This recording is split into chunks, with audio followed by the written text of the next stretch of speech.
First, God does not exist. But don't worry, what does exist is good, as opposed to evil. So if you believe in God, you believe in good, and that's as it should be. You are just fine. If you believe in evil, then you probably need a whack on the back of the neck with a big fucking stick.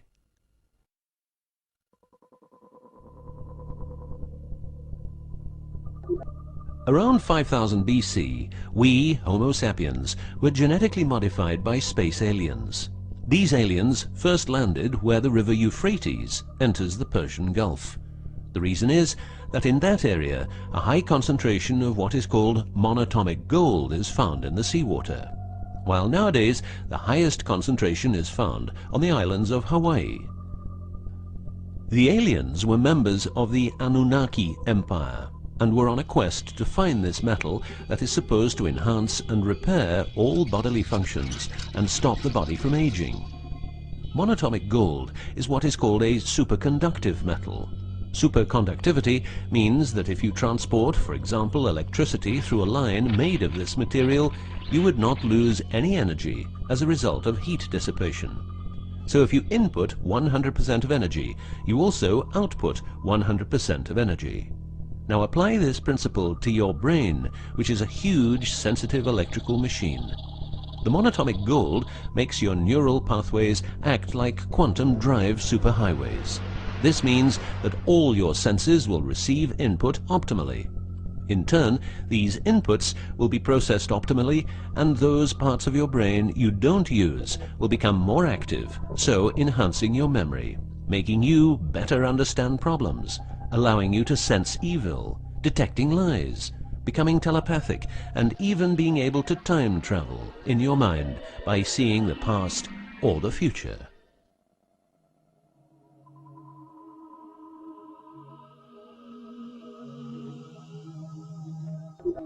So the Anunnaki, which is the name of the empire which includes races like the Saurian, or as they are called the Reptoids, the Argarians, or Nordics, because of their human looks, and the Greys from Zeta Reticula, were looking for monatomic gold.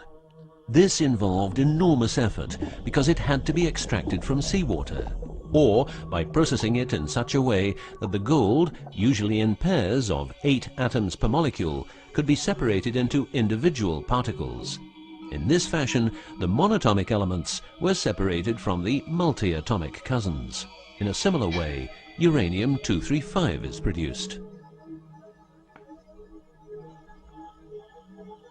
For the use as intelligent slaves, the Anunnaki took a man, let's call him Adamski, and took out a part of a rib. This is because the rib is a part of the human body that can be removed without causing too much damage, and because the rib contains bone marrow, it's a perfect source for DNA. The Anunnaki modified the DNA for a better manipulation of the humans and implanted it into a woman, let's call her Mulva. Mulva then had children with Adamski, and their children were, just like Mulva, genetically modified. These humans worked for the Anunnaki, but not a lot of humans knew about the Anunnaki, and then, for some reason, the Anunnaki disappeared. An interesting detail is that the symbol for human DNA resembles the word Yah, which is God, but surely this is a coincidence.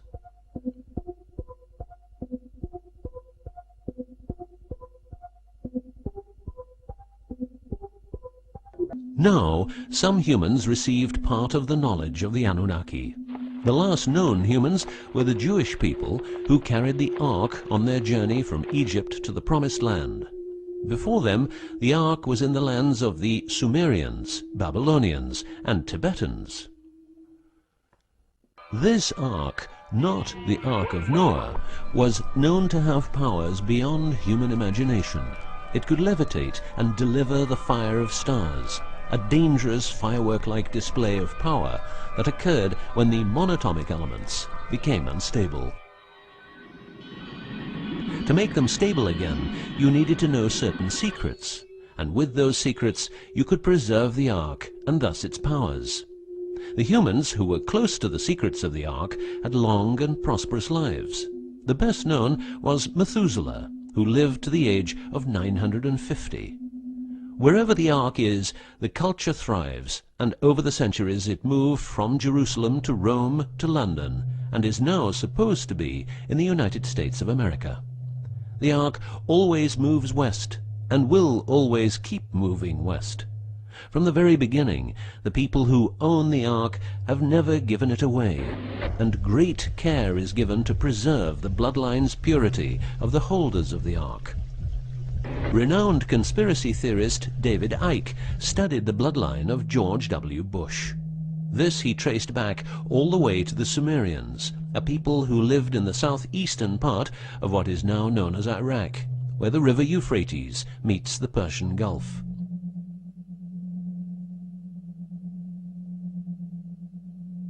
The secrets of the elements of the Ark, scientifically known as ohms, orbitally rearranged monatomic elements, are nowadays hidden by secret societies that have control over society worldwide. The word ohm is the same as the Hebrew word which means the tree of life. Ohms consist of 8 metals.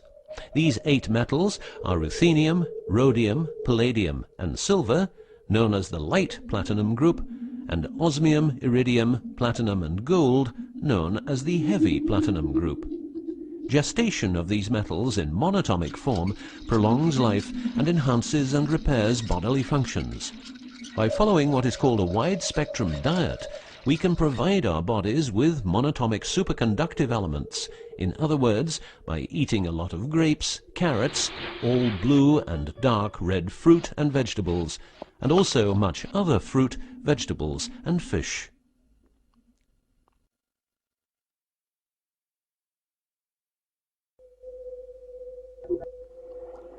There are countless fragments of footage shot by both Russian and American astronauts, which show the vast number of lights that seem to be attracted by releases of electromagnetic energies by both the Earth and man-made objects such as satellites.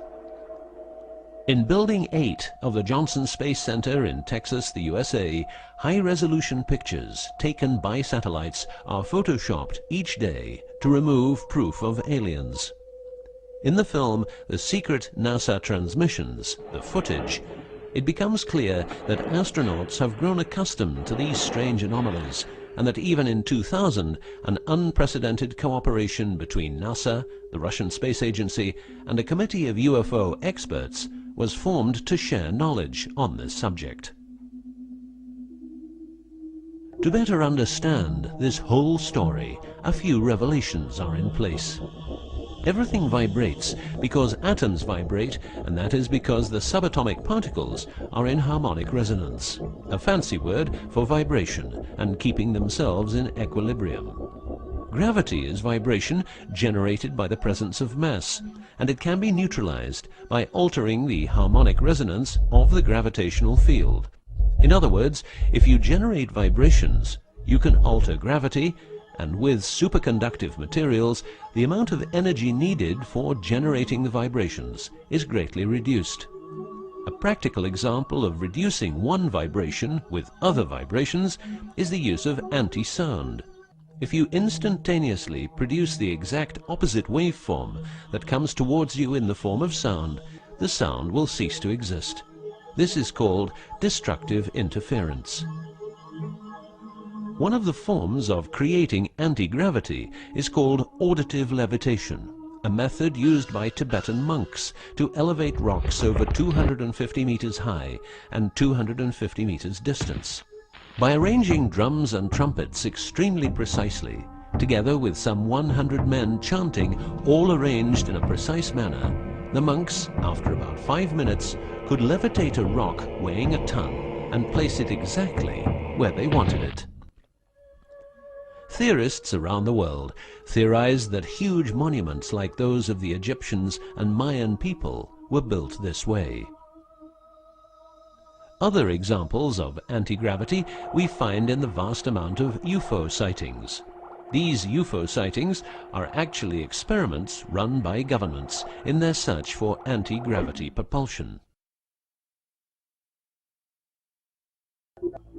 So, if the technique is known, why don't we all transport using anti-gravity propulsion? For each year of technological advance, the military advances 44 years. All science is merely a means to an end. The means is knowledge. The end is control. Who will be the beneficiary? What do they want? What they want is control. The establishment of a global economy which is totally predictable and can be manipulated in every sense. Ein Volk, ein Reich, ein Führer. What I am saying is that the vast majority of people is being controlled by the established upper class. I know this is like the plot of a bad movie, but stay with me for a minute. Anti-gravity exists. The ability for everyone to be a genius exists. Aliens exist, and much more efficient ways of producing energy exist. For example, the mighty engine, which produces the same amount of energy as a normal engine, but only using 5% of the fuel a normal engine uses. Or the PAP engine, which, without fuel, only driven by the power of zero-point energy and a small amount of noble gases, can deliver 500 horsepower for a period of 10 years. Or the Maternita machine of the Maternita commune, which has delivered 3 to 4 kilowatts out of thin air for the last 20 years. What would be the consequences for the upper class if they lose their monopolistic knowledge? What would happen to them if people would know about the secrets they're holding for us? If I don't need any more gasoline, what would happen? If I don't need any more electricity or gas, what would happen? If I don't need any more medicines from the pharmaceutical industry, what would happen? In order to ensure their powers, the upper class, some call them the Illuminati, handles a strict agenda. The agenda has the aim to prepare the world for world domination, beginning in the US and Europe. According to conspiracy theorists around the world, this is what they are doing as preparation. By the way, these people are extremely smart and fanatic, extremely rich, and they have tried it before. Then they were called the Nazis.